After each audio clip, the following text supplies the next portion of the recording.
Hello दोस्तों, तो आज का मैं आपको रिवीजन कराने वाला हूँ साउंड वेव का। तो स्टार्ट करते हैं आज का नया वीडियो साउंड वेव के साथ। तो जो ह्यूमन रेंज होती है वो होती है 20 से 20,000 हर्ट्स। तो यदि अपनी जो आवाज़ है जो 20 हर्ट्स से कम है तो अपन उसको सुन नहीं सकते। जैसे जो हाथी होते हैं, एलिफेंट होते हैं, उनकी जो आवाज़ होती है वो 20 हर्ट्स से कम होती है तो अपन उनको सुन नहीं सकते। और जो एलिफेंट होते हैं वो अपनी आवाज़ समझ सकते हैं। तो जो साउंड वेव होता है उसके लिए रिक्वायर मीडियम चाहिए होता है अपन को, और वो लॉन्गिट्यूडनल वेव में ट्रांसफॉर्म होता है। फिर आते हैं अपन equation of sound wave. Equation of sound wave होती है y equal to A sine omega T plus K X plus phi. Phi इसमें angle, X distance. Sinusoidal wave equation होती है, इसको बोलते हैं अपन। तो S equal to S not sine omega T plus K X plus minus phi. Okay, इसमें जो ओमेगा होता है वो जीरो होता है एंड फाई आल्सो जीरो।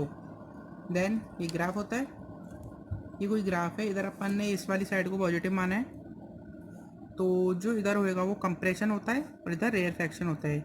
इधर मैक्सिमम डेंसिटी, इधर मिनिमम डेंसिटी। क्योंकि जो ये पूरा है इधर से इधर तक है, ये अपन पॉजिटिव है तो ये सब इधर आ जाता है, तो इधर ज़्यादा भीड़ हो जाती है। और ये जो नेगेटिव वाला वो भी इधर आ जाता है, इधर भीड़, तो इधर अपना रेयरफैक्शन हो जाता है और इधर कंप्रेशन हो जाता है। फिर आते हैं अपन V omega equal to minus coefficient of T अपन coefficient of X equal to omega by K. Then D S by D T omega D S by D X, इसको अपन बीपी बोलते हैं। बीपी होता है velocity of particle. Then variation of axis pressure in gas due to longitudinal wave. Delta V equal to A delta plus D S minus A S. ये transformation है, ये आपको याद रखना पड़ेगा। फिर आता है वर्क मॉड्यूलस। क्या होता है, मैंने आपको थर्मोडायनेमिक्स पढ़ाया था। यदि आपने थर्मोडायनेमिक्स का लेक्चर नहीं देखा तो आप मेरे चैनल पर जा सकते हो। Minus delta P upon delta V by we.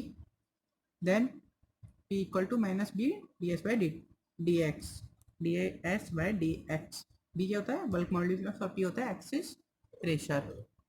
Okay, then P not equal to B K S not, और के क्या होता है इसमें, wave number. Then speed of sound. Speed of sound क्या होता है, velocity of sound wave. V omega equal to bulk modulus upon density.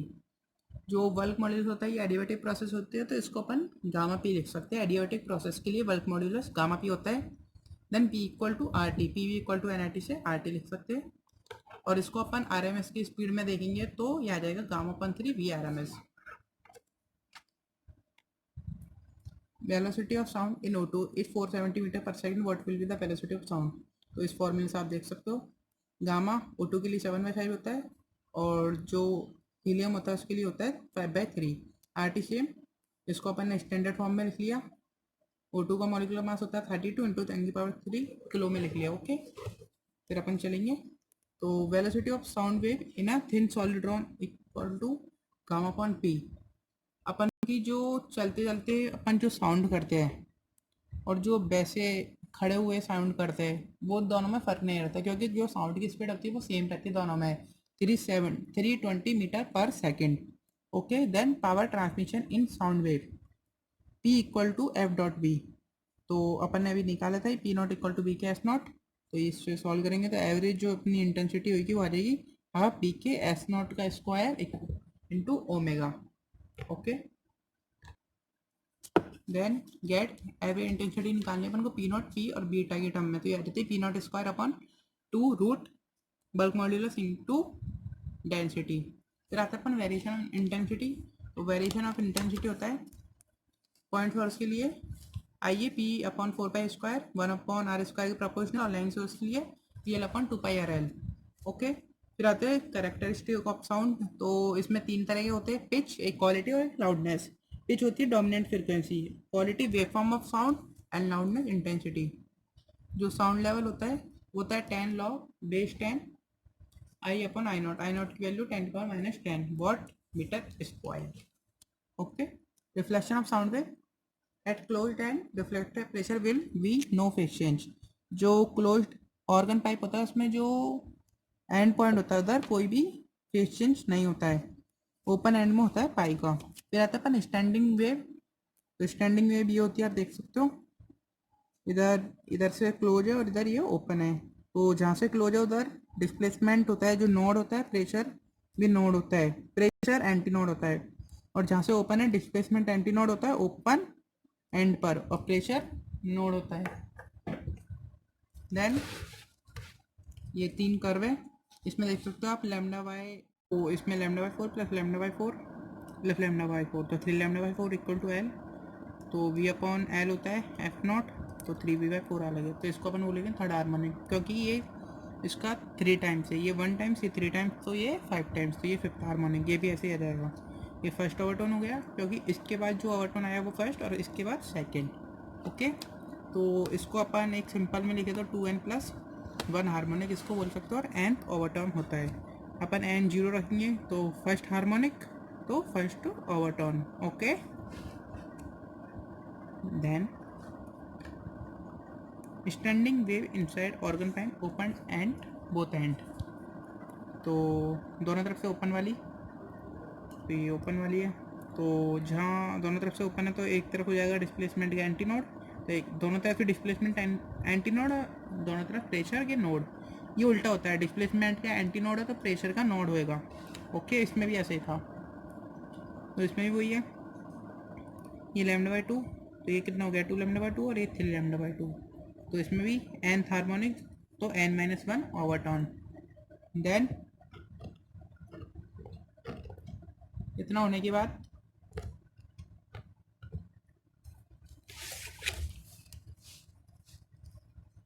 Standing wave in solid.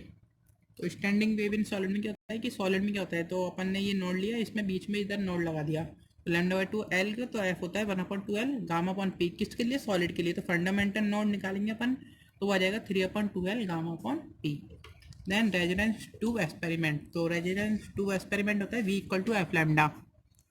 तो इसमें होता है E equal to 0.3d, D होता है डायमीटर ऑफ ट्यूब, तो v हो जाएगा 2f L2 माइनस L1।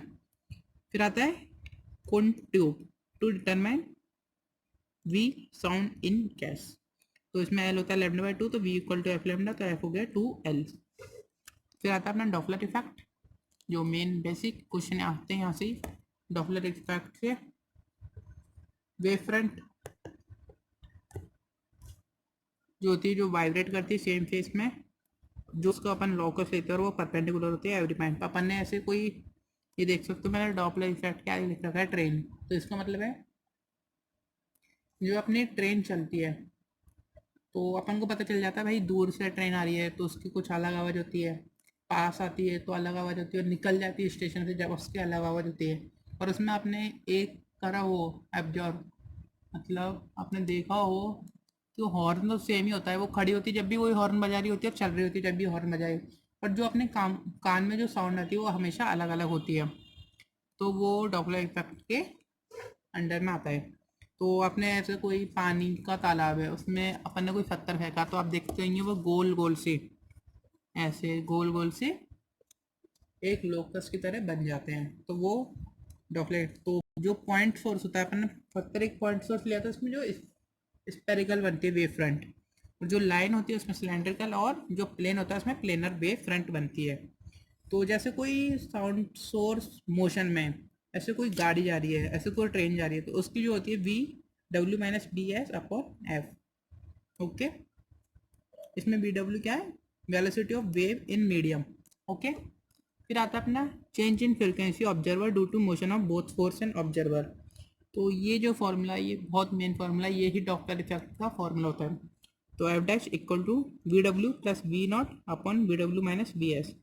तो वी डब्ल्यू मैंने बता दिया velocity of wave in medium, V not होता है component of velocity of observer in medium toward source, और वी एस होता है ये वेलोसिटी ऑफ सोर्स का, ये वी नॉट ऑब्जर्वर का। तो इसका अपन क्वेश्चन देखते हैं, आपको समझ में आ जाएगा क्वेश्चन से। मैंने कुछ बेसिक क्वेश्चन लिया, आप देख सकते हो, और ज़्यादा करना है तो आपको आप अपनी कोई मटेरियल कर सकते हो। ये फॉर्मूला मैंने लिख दिया, इसमें वी डब्ल्यू दे रखा है अपन को 300। ओके, फिर मैंने इसमें 3 कंडीशन लिया है। तो ये सोर्स है, ये 10 मीटर पर सेकंड से जा रहा है, और ऑब्जर्वर भी 20 मीटर पर सेकंड से जा रहा है। जो इसमें फॉर्मूले में होता है वी ओ और वी एस, इनका जो साइन होते हैं उनसे ही अपन को करना होता है कुछ। तो वी डब्ल्यू 300, तो 300 ये प्लस माइनस, ओके। देन आपको देखना है कि ये ऑब्जर्वर है, ये सोर्स से पास आ रहा है कि दूर जा रहा है। यदि पास आ रहा है तो पॉजिटिव और दूर जा रहा है तो नेगेटिव, ओके। तो आप देखते हैं ये सोर्स से बहुत दूर जा रहा है, देख सकते हो ये ऑब्जर्वर है, ये सोर्स से दूर जाता जा रहा है तो अपने नेगेटिव ले लिया। अपन सोर्स देखेंगे, ये सोर्स ऑब्जर्वर के पास जाता जा रहा है तो इधर अपन ने पॉजिटिव नेगेटिव ले लिया, ओके। फिर दूसरी कंडीशन में देखते हैं अपन, सोर्स से जो 10 मीटर पर सेकंड इधर जा रहा है और ऑब्जर्वर 20 मीटर पर सेकंड से इधर जा रहा है। तो अपन ने ऑब्जर्वर लिया तो ऑब्जर्वर सोर्स से दूर जा रहा है तो दूर जाते जब अपन नेगेटिव लेते हैं तो अपन नेगेटिव ले लिया, और जो सोर्स है वो भी दूर जा रहा है तो इसको भी अपन ने नेगेटिव ले लिया। तीसरा है कि इधर जा रहा है और ये भी इधर जा रहा है, तो जो इसमें ऑब्जर्वर है वो सोर्स के पास जा रहा है तो इसमें अपन पॉजिटिव ले लिया, पर जो सोर्स है वो ऑब्जर्वर से दूर जा रहा है तो इसमें अपन ने नेगेटिव ले लिया, ओके। यदि कुछ एंगल पा जाते तो अपन इनके कंपोनेंट ले सकते हैं, जैसे इसमें 10 cos 37 और 20 cos 53, ठीक है। फिर आते हैं अपन कुछ एप्लीकेशन पे। तो इसमें एप्लीकेशन क्या होगा, ए, एस और बी। ए जा रहा है वी ए से, एस सोर्स जा रहा है वी एस से, और जो बी पॉइंट है वो जा रहा है वी बी से। तो इसमें जो फॉर्मूला होगा वो आ जाएगा V W minus V wind, जो विंड की जो साइड है वो प्लस वी है, और फॉर्मूला सेम ही रहेगा पर जो वी डब्ल्यू है उसकी जगह आ जाएगा V W minus V wind. फिर आता है अपन इंटरफेरेंस ऑफ वेव। दो इंटरफेरेंस होते हैं, इंस्ट्रक्टिव डिस्ट्रक्टिव। इंस्ट्रक्टिव होते हैं जैसे अपन ने दो स्पीकर है अपने पास और दोनों में अलग अलग गाना चला दिया, तो वो दोनों अलग अलग गाने के चक्कर में कुछ इंस्ट्रक्टिव करेंगे, मतलब अलग अलग चलेंगे। डिस्ट्रक्टिव होता है, आपने देखा होंगे बहुत महंगे महंगे हेडफोन आते हैं जिसमें लिखा रहता है नॉइस कैंसिलेशन, तो वो जो डिस्ट्रक्टिव है उसके ऊपर ही काम करता है। नॉइस कैंसिलेशन का मतलब है कि जो बाहर का साउंड है वो कैंसिल हो जाता है। इसमें ये होता है कि जितने बाहर का साउंड आ रहा है वो जो हेडफोन है उतनी ही एयर खुद के यहाँ से देता है, तो जो होता है दोनों कैंसिल हो जाते हैं। तो P1 नॉट साइन के x minus omega t, P2 naught sine के x minus omega T plus 5। तो यदि दोनों के फेस डिफरेंस सेम है तो इसको अपन कोहेरेंट बोल सकते हैं। Then we go our next term,